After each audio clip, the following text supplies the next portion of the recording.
Voltamos, povo de Deus, para o terceiro tópico da lição, o Espírito Santo nos Evangelhos. Aí falamos a respeito do Espírito Santo antes do Pentecoste, né? Na criação. Falamos sobre o Espírito Santo, tópico 2, é quem capacita o homem. E agora iremos falar sobre o Espírito Santo nos Evangelhos. O tempo anterior à descida do Espírito Santo no dia do Pentecoste é caracterizado por um amplo esfriamento espiritual, principalmente entre aqueles que estavam mais envolvidos com a leitura e o estudo das Escrituras e com o serviço no templo, escribas, fariseus e sacerdotes. Né? Podemos ver isso nos Evangelhos quando seus discursos Jesus falava sobre o estado de desvio espiritual em que viviam os líderes religiosos. Está lá em Mateus 23. Mas é possível perceber que nesse tempo o povo passava por um período de desvio espiritual por não haver condutores espirituais comprometidos com as verdades sagradas. Está lá em Marcos 8,15. 3.1 Israel antes da efusão do Espírito. Na Bíblia vemos que Jesus, ao assumir sua natureza humana, encontrou aqui um triste estado espiritual do mundo, né? Por isso que ele disse ao Pai: Pai, envia-me a mim. Deixa que eu vá agora. O Senhor foi para a terra em forma de Criador. E o povo não obedeceu. Primeiro teve a primeira dispensação. Inocência, consciência, governo humano, patriarcal e lei. Ou seja, anos e anos e ninguém deu crédito a Deus. Simplesmente consertava, se rebelava, consertava, era rebelde, consertava, era teimoso. As pessoas viviam assim. Então Jesus disse: olha, Pai, envia-me à terra para que eu venha compreender esse lado triste do ser humano. É triste observar que ele se deparou com a resistência dos líderes religiosos que fazia de Jerusalém, em um ambiente marcado por desordem e agitação em níveis religiosos e políticos, fazendo a leitura com mais vaga na Bíblia. Assistimos que as referências sobre os líderes de Israel são as piores possíveis. Esses homens viviam mergulhados em uma frieza espiritual que os fazia viver afastado totalmente do Criador. Ou seja, Jesus batia de frente com os fariseus, escribas e os saduceus, entre outras denominações, né? Porque eles viviam para maldizer as pessoas e não praticavam no seu dia a dia. Embora que Cristo admirava os seus ornamentos, as suas doutrinas, os seus ensinamentos, mas quando olhava para a vida cotidiana dele era totalmente diferente. É aquilo, né? O tal ditado: faça o que eu falo, mas não faça o que eu faço. Eram os fariseus. Eles falavam bem, pregavam bem, mas ele vivia totalmente errado. Simplesmente à base do orgulho e da soberba. Por isso que onde habita o orgulho e a soberba, o Espírito Santo não habita. Não é à toa que ele vivia numa frieza espiritual. O profeta Isaías havia profetizado que o Messias seria revestido do Espírito do Senhor e que este mesmo Espírito repousaria definitivamente sobre o rebento do tronco de Jessé. Está lá em Isaías 11:1-2. Essa profecia se cumpriu ao nascimento de Jesus. De acordo com Mateus 1:18, Maria se achou grávida por obra do Espírito Santo. Lucas nos mostra que Jesus crescia e se fortalecia em espírito de sabedoria. até mesmo na hora do seu batismo nas águas, vemos a manifestação do Espírito em forma de uma pomba. Está lá em Mateus 3, 16, 17. O Espírito levou Jesus para ser tentado no deserto. Está lá em Lucas 4, primeiro. E esteve com ele em todo seu ministério. Se nós formos parar para meditar a respeito disso, vai nos falar que Deus, o Espírito Santo sempre estava ao lado de Maria, guiando, porque o Espírito Santo é o nosso guia. Todo momento o Espírito Santo dizia, ali está em perigo, vai para essa rua. Maria, tu não pode fazer isso, vai por isso, faz aquilo. Foi aí que ela fugiu com José.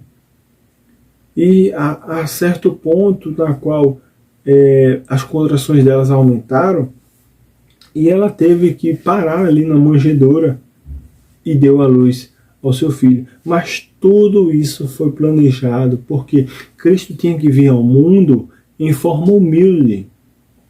E onde ela estava não tinha nenhuma forma humilde para ele nascer. Por isso que Deus permitiu que viesse a perseguição de Herodes, eles viessem fugir. A certo ponto, e chegando em Belém, tinha aquela manjedoura onde não tinha saída, não tinha esperança, onde não tinha outro meio a não ser a comida dos animais, né, aqueles matos, para colocar, para ela se deitar, para nascer e colocar a criança naquela manjedoura, né?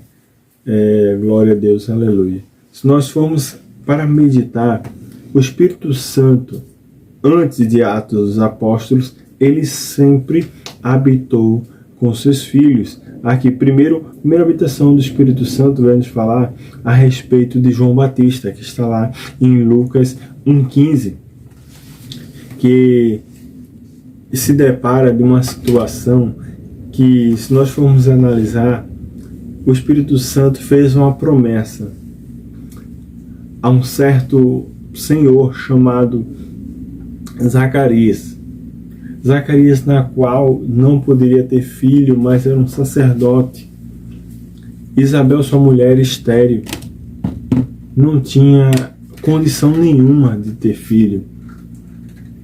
E quando estava ali a ter uma festa em Israel, vai te falar que cada sacerdote colocava o seu nome ali para ser sorteado, para cair o dia que cada sacerdote tinha que entrar no santo lugar santo dos santos e acender um incenso.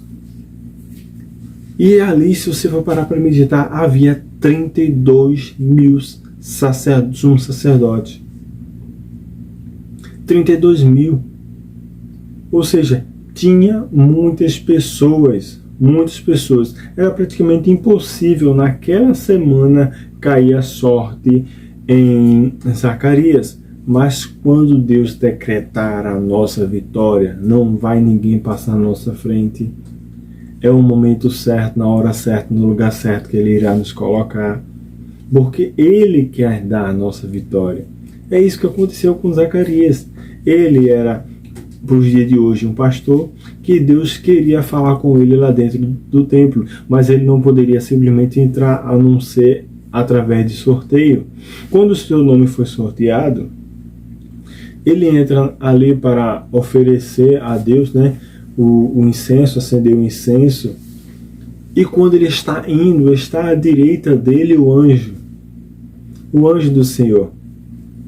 E ele se depara e cai seu rosto em terra, porque nenhum ser humano fica de pé diante da glória de Deus. E o anjo fala ali das boas novas, fala do plano de Deus e diz que ele iria ter filho.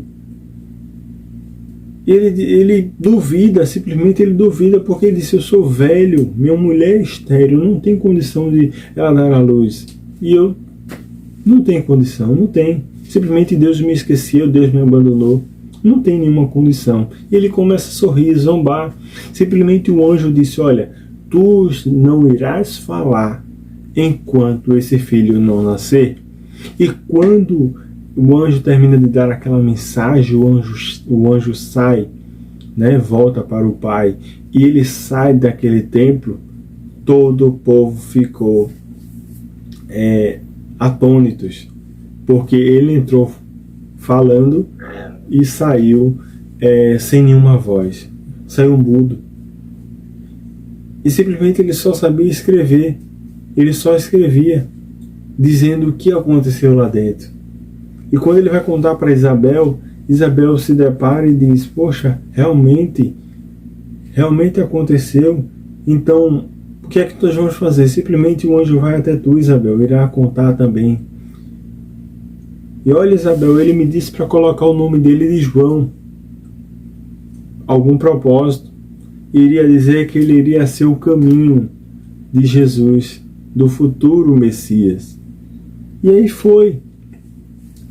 6 meses depois, vai nos falar a palavra do Senhor, que o Espírito Santo vai visitar Maria. E também promete a Maria, dizendo: olha, Maria, eu irei aí possuir o teu ventre. Irá nascer o Messias, o Salvador deste mundo. Maria duvida, porque Maria não era casada, não teve coabitação com seu marido. Ele disse: não, simplesmente o que vai nascer é fruto do Espírito. Não precisa de coabitação, carne humana pecaminosa. Então, o Espírito Santo, pela segunda vez no Novo Testamento, aparece ungindo, possuindo do ventre materno. Então, quando o Espírito Santo, veja, 6 meses depois, o anjo do Senhor vai para Maria. Meses após, Isabel já estava grande, a sua barriga, já estava grande a sua barriga. Quando Maria chega na casa de Isabel e bate na porta, João, né, ainda não era Batista foi através do batismo, mas João estava no ventre de Isabel. Ele começa a se tremer, ele começa a chacoalhar dentro da barriga. E quando Isabel sai para fora e diz: olha minha prima, era prima, olha prima, possivelmente está dentro de ti algo grandioso, porque o meu menino aqui não para de me chutar, de bater. Ou seja, João Batista foi batizado desde o ventre materno de sua mãe. É aí que foi a terceira ação do Espírito Santo. Porque, além de primeiro fazer gerar o fruto numa barriga estéril, ele foi lá novamente para incentivar, para chacoalhar, colocar o desejo naquele pequeno feto. E mais adiante vai nos falar a respeito, né, que Zacarias, o Espírito do Senhor, se apoderou de Zacarias após o nascimento de João, que quando o nascimento de João acontece, o seu pai foi cheio do Espírito Santo e começou a profetizar, ou seja, ele era sacerdote e ele virou profeta, porque ele foi cheio do Espírito Santo, ele viu ali os sinais, os dons, maravilhas de Deus na sua mulher. Ele começou a profetizar, deixou ser usado por Deus para aquelas cidades circunvizinhas, né? E Deus nunca os abandonou. Sempre antes do dia do Pentecoste, ele sempre se fez presente para o seu povo. Vamos lá. 3.2. O Espírito Santo estava sobre Cristo. Que ele crescia e se fortalecia. Ou seja, o Espírito Santo sempre esteve lado a lado com Cristo. Ou seja, do seu nascimento ao completar 12 anos, ele estava ali já debatendo com os doutores. E se você for parar para meditar, Jesus até estudou no Egito. Ou seja, se ele quisesse ser médico, ele era médico. Mas como a sua especialidade dentro dele era médico dos médicos, ele não se formou em medicina. Mas ele chegou a estudar, ele teve aquela noção, porque o Egito era a capital da medicina no mundo antigo. Ele teve aquela noção dos egípcios. Mas ele não quis, porque a missão dele era pregar a palavra de Deus. E com 12 anos de idade estava ali de frente a frente com os doutores, porque o menino era cheio do conhecimento. O Espírito Santo se apoderava todos os dias sobre a vida de Jesus. Ou seja, o Espírito Santo era o guia, guiava, orientava, advertia, dava instruções, o caminho certo que ele devia fazer, como devia se comportar. Embora que não era chegado a hora dele, mas ele sempre fez por onde fazia a coisa certa. Por isso que eu sempre pergunto, se o Espírito do Senhor está conosco, por que nós tomamos certas atitudes que desagradam a Ele?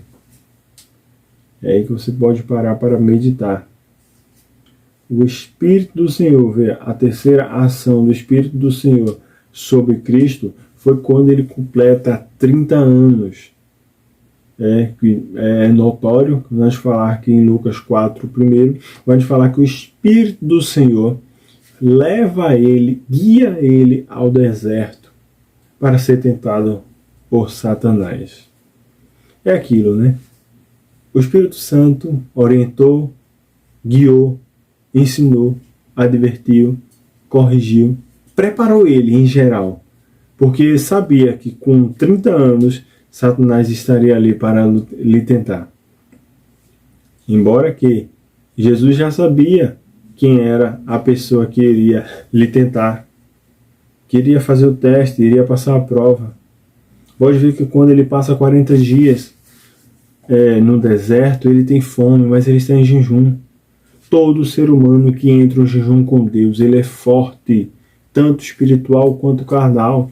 Moisés passava 30 dias no monte e ele não precisava se alimentar, porque o Espírito do Senhor alimentava ele.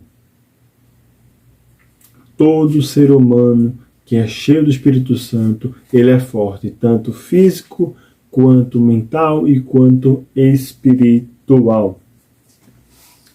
3.3 O Espírito, o mesmo Espírito que estava sobre Jesus, está na sua igreja nos dias de hoje. Né? O livro de Atos dos Apóstolos apresenta que aquelas 120 pessoas seguiram as orientações de Jesus quando estavam reunidas no cenáculo. A promessa foi feita pelo Mestre, foi literalmente cumprida e o Espírito desceu sobre eles em Atos 2, que a mesma coisa vem acontecer com todos os crentes, que sejamos cheios do Espírito Santo como os crentes no dia do Pentecostes. Conclusão. Na Bíblia podemos compilar todo o conjunto de elementos que demonstra que o Espírito Santo sempre esteve presente ao longo dos diversos momentos registrados na Bíblia, desde Gênesis, o livro de Gênesis 1, 2, até o livro de Apocalipse. Apocalipse 22, 17. O mesmo Espírito de Deus continua ativo até os dias de hoje. Né? Nós sabemos que a Bíblia é um dicionário. Tudo que o ser humano passou, passa ou vai passar, alguém na Bíblia já passou. A Bíblia é um guia. Então, tudo que você estiver passando, mergulhe na Bíblia, peça uma orientação a Deus, peça uma explicação a Deus. Na Bíblia vai ter tudo ali para lhe mostrar, para lhe advertir. Tudo está ali na Bíblia. E o Espírito Santo que habitou lá em Gênesis 1, verso 2, habitou em Apocalipse 22, 17, que nos vai falar a respeito das últimas coisas, das glórias, a noiva do Cordeiro lá no céu, o Espírito e a noiva dizem vem, né? O Espírito habita nos dias de hoje, ou seja, a Bíblia falou do passado e do futuro, e o hoje. Se ele está presente no passado, se ele está presente no futuro, é aí que entra a onisciência, onipotência, onipresença de Deus. Passado, presente e futuro na sua mente se mistura. Ele vive as três fases ao mesmo tempo. Ou seja, ele está nos vendo no dia de hoje. E que Deus continue lhe abençoando e que quem gostou, comente, compartilhe esse vídeo, curta, para que muitas pessoas sejam alcançadas pela palavra do Senhor e que a próxima lição venha nos capacitar ainda mais, que é a respeito do batismo com o Espírito Santo, distinção, evidência, propósito e resultado. É um ótimo conteúdo da quarta lição que estarei passando na próxima semana a vocês. Que Deus continue lhe abençoando. Que a paz seja convosco. Amém?